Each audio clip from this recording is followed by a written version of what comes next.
Introducing a new podcast. Karen Hunter is awesome. If you like me on SiriusXM Urban View Channel 126, you're gonna love me. And Karen Hunter is awesome. Hey, this is Karen Hunter, host of the Karen Hunter Show on SiriusXM's Urban View. Karen Hunter is awesome is an actual podcast to bring heat and energy and knowledge and power. A 1-2 punch that I don't think you get anyplace else. Tell the truth. So check out the podcast wherever you get your podcast. You will not be disappointed. Karen Hunter is awesome. A new podcast from Karen Hunter. Seemed to be this question of you're either diverse or you're qualified. All I could think about was the fact that I currently hold an honorary doctorate. I also hold a Juris Doctorate. I also hold a bachelor's. I also technically hold the rank of Lieutenant Colonel in the Civil Air Patrol, and I actually practiced law for almost 2 decades, in addition to serving on various boards, in addition to being a prior state lawmaker. And there are those that would make some people believe that because I happen to be Black and or a woman, that somehow, even though I can rattle off all the qualifications in the world, my Blackness makes me unqualified. That is Jasmine Crockett from the great state of Texas by way of St. Louis. Let me welcome you back to the show. It's the Karen Hunter Show. We are here. We're about to delve deep into DEI. Of course, my partner in power today is Amber Cabral, former executive at Walmart, author of Say More About That. And joining us is the anti-HR lady, Miss Anne Marie Archer. Welcome to the Karen Hunter Show for the first time. Hello. Thank you for having me. It's good to be here. Good to see you. I was talking during the break, and I'm vacillating between, do we lean into DEI and DEI them into oblivion, or do we change the language? Are we running? And Amber was like, change the language? Listen, I am of the opinion that language evolves. And I think that if you continue to use words with people who can't hear you, your message will not be heard. So that said, I do think it's important. I think 2 things can be true. So I think it's important that we do understand what it means, that we uphold and honor that we correct when we hear it being used incorrectly. But I also think that we need to have other ways to communicate our message so that people are able to digest the points that we are making. Because let's be clear, DEI are representatives of grander strategies, objectives that we're trying to hit. I need to have a better way to say that to you in the event that you have, gotten poisoned on those words. So I think of it as, if I am going to have a complicated conversation with my 8-year-old, I'm going to use different language than if I have to have that same complicated conversation with my spouse. We got to change our language sometime. Anne-Marie, as it relates to the workplace in this current climate, how have you had to pivot? How have you pivoted? Or have Well, I think, first to clarify, I am not in the business of helping people stay in places and positions that do not serve them as Black people, and especially as Black women. So what I do in my work is help us get the hell out of these places. But we can coin if we can on our way out the door. I do not spend a lot of time, encouraging people to try to navigate these things, because for me, it's not about the language, because no matter what we choose to call it, whether we choose to start calling it belonging, it's what it means that they don't want. That's what it's about. It's what it means, the objective of these things. So if you start calling it belonging will become a bad word, right?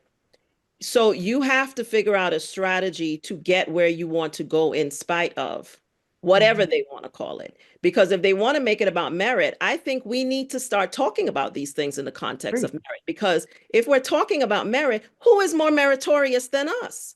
Who has to be faster, smarter, quicker than us to even get our foot in the door? So I think we need to, I want to have a conversation about merit. I am already pivoting with my clients about how do you raise these issues in the context of merit, because who is more meritorious than us? If you want to talk about merit, to me, it makes a conversation easier, not harder, because everybody is dealing with the mediocre Kyle and the Karens and the Kevins. Right. We don't call Karen Karen on the, hold on, Anne-Marie. She is Jenny or Amy on the Karen Hunter Show. Okay. Karen Jenny, is Amy. A great name. Jenny, Amy, Becky, with the good hair, whatever we want to call them, they don't have to merit anything. And they're used to a system in which things have been given to them, including in the context of DEI, right? Agreed. So I welcome a conversation about merit. And I think we need to be happy to engage about a conversation about merit and make them define what merit means to them, right? Rather than spending time getting into the dirt with them about DEI and belonging in these things, because whatever we call it is going to become a bad word because they don't want us at the table. That is what the issue is. That is what it has always been about. So I do want to just offer a point of clarity. I agree 100% with you. I don't think that we go from DEI to belonging to, equity to, I don't think that that's the way that we play this. I think to your point, we have to get to the heart of the matter. So the heart of the matter is I need you to be respectful. This behavior is disrespectful. So let's have a conversation about what respect needs to look like in this workplace. I want to have a conversation about accountability. So let's talk about what accountability needs to look like in the workplace. To your point about merit, hey, I noticed that we're using this term merit. Can I get some working definitions so I can actually understand what you mean when you say merit? I think we have to get better at being able to talk about what we actually mean and the behaviors associated with that, and then hold people accountable. Hey, you said the standard was this. I'm doing that. Where's the disconnect? So absolutely, totally agree. 100% aligned. To Anne-Marie's point, though, because I know both of you know this, that, there'll be, in the past, people will hire people because they felt forced to. So there's their quotas. Mm-hmm. In this current climate, they don't have to. So even getting in the door is going to be, for a job, right, that you want to be in. There's no incentive anymore other than that it's good for business. And that's been shown that a diverse office place or a diverse company does better financially. It's good business. But they don't care because this is such an insane space where, you think about the bus boycott of Montgomery lasted a year and that company went bankrupt. Like the real company, the parent company had to step in. They were willing to go bankrupt to not capitulate to Black people. We're back there. And I feel like the difference is the parent company now would go bankrupt or the parent, it's so I'm tasked with how do we build industry so that we're not at the table begging for anybody's job, that we have our own institutions to go to. So I think that conversation is the one that is the most imperative. Like the majority of us are reliant upon our jobs. So like the reason I wrote say more about that is because a lot of us are in organizations where like, I know I need to get out of here, but while I'm here, I got to be able to navigate this. And so I think we have to be able to expand our perspective enough to hold both. I am in an environment that I'm not okay in. I'm in a space that I don't like and I want to get somewhere else. And then also the other side that's like, okay, let me get real about a strategy. Like what's an actual thing that I should be leaning on or trying or attempting to do? And then having discussions and being in community with those who are also like-minded enough to say, hey, this is a good idea. And we've seen that work too. We've seen community feed neighborhoods. We've seen, so it's not as though it can't happen. We also know that, very often it is intentionally destroyed. So we have to think about the strategies around protecting those spaces as well. But I do think it's critically important for you to be able to understand that, like, if you're in the system, you got to figure out how to navigate the system until you at least know how to get out of it. And that also includes, I need to know how to hold you accountable for treating me the way that I should be treated while I'm here. It does not mean what many of us have done, which is just say, if I could just make it, if I could just put my head down and take it, and it's like, let's not, because we're now inviting the abuse. And I think that is one of the other things that needs to change, is to stop inviting the abuse. Well, can I just hop in to say, I spend my days talking to employees, primarily Black women, about the work environments, the hostile work environments that they're working in. And I urge us to abandon this idea that we have to take it and that the only option that we have is to bide our time and take it, because it is literally killing us. Mm-hmm. Our health, it is damaging our mental health and our physical health to stay in these environments. So I really spend a lot of time trying to teach people that look like me primarily. I'm always saying, I'm happy if other people learn something, but I do what I do for Black people and for Black women. But I need us to understand what discrimination is and is not, and be prepared to identify it, call it out, document it, and then use what we have documented to expedite an exit out of these environments. And yes, we have the ability to build our own infrastructures, and we're going to have to do it. We are going to have to do it because, as you said, we are back to where we thought we got away from in many ways, because we never did. We assumed that we did. But these people have been planning these things since the Civil Rights Act was built, was in 1964. Yes. And we, for whatever reason, chose to believe, because we saw one biracial man get elected president, that stuff was going to be different. And it wasn't. It actually made them accelerate whatever it is that they were doing, right? Because they needed to put us back in our proverbial places. And so I think we need to understand that we are now working in an environment where we're going to have to be strategic and intentional and not reactive. All this stuff that's happening is designed for you to overreact. The chaos is the point, right? Along with the cruelty. So we have to be strategic. I say this all the time when I talk to my followers, that we've got to be strategic and intentional and thoughtful about what we're doing and how we're responding, and that the goal has to be our liberation, whatever that looks like for you. Some people, it looks like building your own thing and inside of the system. Some people like me, it looks like selling everything and leaving and moving to Mexico. Whatever it looks like to you. That's you right. Gotta do it. So you're in Mexico right now, Anne-Marie? Oh, yes, ma'am. Hola. Okay. Hola, ¿qué tal? Muy bien. Okay, so listen, this is what there was a video that I saw, because I comb the internet for people, because I feel like too many people go to the same people.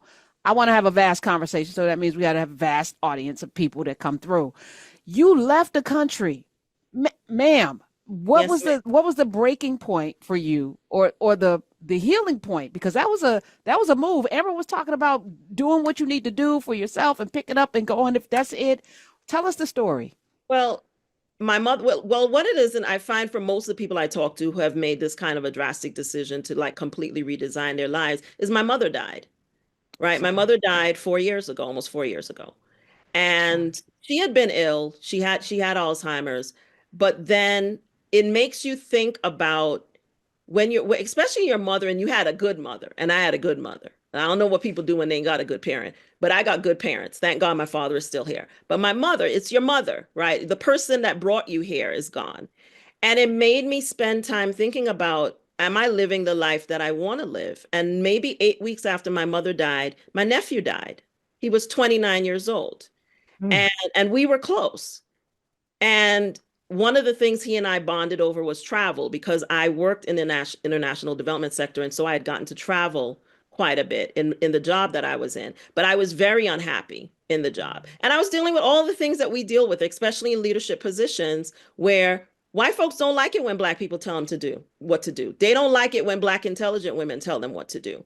And it doesn't matter how nicely you say it, how much sugar you put on it. If you're telling them something they don't want to hear, they don't like you and they have a problem with you, right? And you deal with that all the time if you are in any position of leadership. And so I already was thinking that I was unhappy even before my mother died. But I feel almost like when she died, it gave me permission, because my mother would have been outdone by me moving to Mexico. She would not have been happy about that. She would have been praying and fasting over it. And it kind of gave me permission to just do what I wanted to do. And I'm an attorney as well as an HR specialist. So I know how to leverage things and to get employers, especially bad actors and employers that are doing things that are discriminatory. So I basically did what I had, in my own personal time helped other people do, was I negotiated my way out of the situation with a large enough golden parachute to go live wherever the hell I wanted to live, which I chose was Mexico. And I will give a shout out to the Exodus Summit and Stephanie Perry. I do it anywhere I go, because if it was not for my sister sending me a video from Stephanie Perry, I probably would not have done it as quickly as I did. But because I followed her and because I joined the Exodus Summit, it made the mechanics of it, because you have to have a plan. You have to have a plan to execute. This is not something you just do. But money is a big part of it. right? Money is the reason most people say they can't do it, not realizing they could probably live a whole lot more comfortably if they didn't live in America, right? Mm. So once you have the money question, for me, the money question wasn't a question because I had figured out how I was going to finance it was that I was going to get those who were doing things they had no business doing to finance it for me. And so that's how I actually started this business, was that once I got myself settled in Mexico, I was like, I like traveling and I also have a travel business, but I felt almost an obligation to help other women that looked like me do what I did if they could do it. And so that's what I do. I give people information about HR because I worked in HR and I understand how HR works and most employees do not. But my goal, my objective is to help as many Black women as possible cash out of these work environments. And Oh, that's what I do. so in this climate where you don't know if you take a package that you'll actually get the money, because has that changed? Because, there's been a lot of chaos, as you mentioned, in these recent days. The federal government has always been probably the most inflexible entity to deal with in the context of discrimination, believe it or not, and negotiating your way out of those places. It's actually the hardest place to do that, right? So, I just messaged to my followers, if you have received one of those emails, please do not take the offer, right? Because it's bullshit, frankly. I don't know if I'm allowed to say that, but that's what it is. Well, it's serious. Because Yeah, we have to wait and see what the appropriations process is going to be. We have to see, and we have to make the representatives in the Congress get on the record on this. They need to be forced to vote on a budget package that allows this to happen. And we should make them do that. Don't make it easy for them if you're a federal worker. But if you are in the private sector, gird your loins is what I would say, because whatever happens there is going to trickle down. Now, I need people to understand, because there's a lot of misinformation, right? And a lot of overreaction. That I'm sorry, it's a live radio show, so Okay. we have to go to a break, and we got callers. Can you stick around? Oh, sure. Anne-Marie? Okay. Sure. Anne-Marie Archer, she is the anti-HR lady who I have so many questions. Why Mexico? We'll take your calls as well. Amber sticking around as well. We'll be right back. Miss Anne-Marie, when did you cut all your hair off?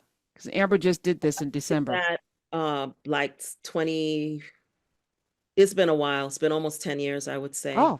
Almost, Oh, yeah. wow. Okay. I'm brand new. I just shaved my head. I threw the wig right out the window on the way to work one day. I just couldn't You threw take it out on the highway? Somebody had to pick that up. On 13th Street Northwest, Washington, D.C. I'm not even No. Yes, What I did. did that? It was already shaved under, because I just felt like, and this is not an indictment against anyone who wears wigs and weaves, but I felt like I couldn't be myself. Yeah. And I felt like I was hiding.